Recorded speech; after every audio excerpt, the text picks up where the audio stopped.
Considérons le cas de Paul. Il dit « Il m'a été mis une écharpe dans la chair, un ange de Satan pour me souffleter. » 2 Corinthiens 12, 7. J'ai prié le Seigneur pour que cet ange de Satan se retirât de moi. Mais il m'a dit « Ma grâce te suffit. » La grâce pour vaincre. Pourquoi cette épine lui fut-elle donnée?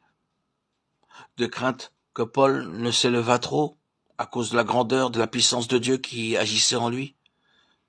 Ainsi, nous voyons par ce cas particulier comment Dieu permet aux esprits malins, aux émissaires de Satan d'attaquer les serviteurs de Dieu, pour que la force du Seigneur puisse se développer en eux, et qu'ils parviennent à la connaissance de sa puissance triomphante. Revenons encore à ce royaume de l'ennemi.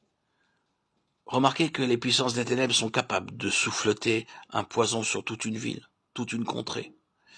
Par ses armées de mauvais esprits, l'ennemi peut produire un tumulte, comme il le fit à Éphèse, comme contre Paul. Vous vous rappelez comment la foule se précipita au théâtre en tumulte, criant, et plusieurs ne savaient pas même pourquoi ils étaient assemblés. Actes 19, 29, 32. C'était l'ennemi qui avait produit ce tumulte contre Paul, ayant tordu ses paroles et cherchant à le faire mourir. Avez-vous remarqué avec quelle rapidité les doctrines de démons se répandent, comme le vent, alors que la vérité de Christ doit se frayer un chemin peu à peu à travers les ténèbres de l'atmosphère ambiante et de l'intelligence humaine.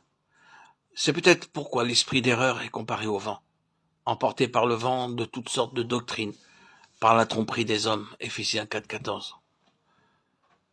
En ce moment, nous vivons à l'époque de l'histoire de l'Église, dont Paul parle expressément par l'ordre du Saint-Esprit. C'est-à-dire que nous sommes à la fin de cette dispensation, où les hommes abandonneront la foi pour s'attacher à des esprits séducteurs.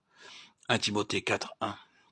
Un frère me disait l'autre jour, « Je ne comprends pas ce que sont les esprits malins, je sais seulement que c'est Satan qui nous tente. » Oui, mais puisque c'est Satan, n'est pas omniprésent comme Dieu, ne doit-il pas travailler au moyen d'émissaires? Il est bien le chef. Il invente bien les ruses et les plans pour empêcher l'Église de mûrir en vue de son enlèvement. Mais ses attaques et ses plans sont accomplis par les forces qui lui sont subordonnées, les esprits malins. Il semble qu'en ce moment l'abîme s'étant ouvert, Apocalypse 9.2, ces armées d'esprits séducteurs se précipitent avec leurs fausses doctrines sur l'Église.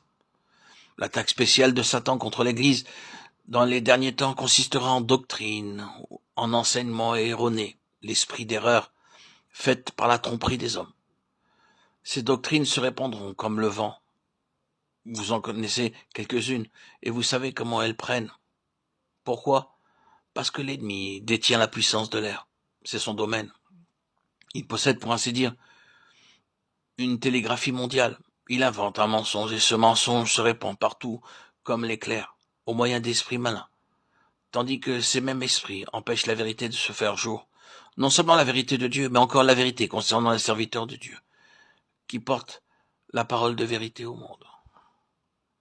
Hélas, comme Satan s'est troublé et aveuglé l'esprit des enfants de Dieu, de sorte qu'ils croient si souvent ces mensonges, vous le savez par expérience dans votre voisinage, dans votre église, dans votre pays. Pourquoi la vérité de Dieu ne parcourt-elle pas le pays aussi rapidement que les mensonges de Satan? Quelle en est la cause? N'y a-t-il pas d'épreuves autour de nous? N'est-ce pas vrai dans votre expérience?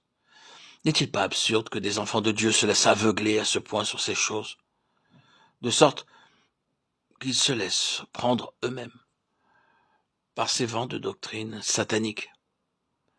Ils acceptent ce qui est dans l'air, dépression, médisance, rumeurs, mensonges, et ils absorbent le tout dans leur esprit et agissent à leur tour comme transmetteurs des mensonges de Satan.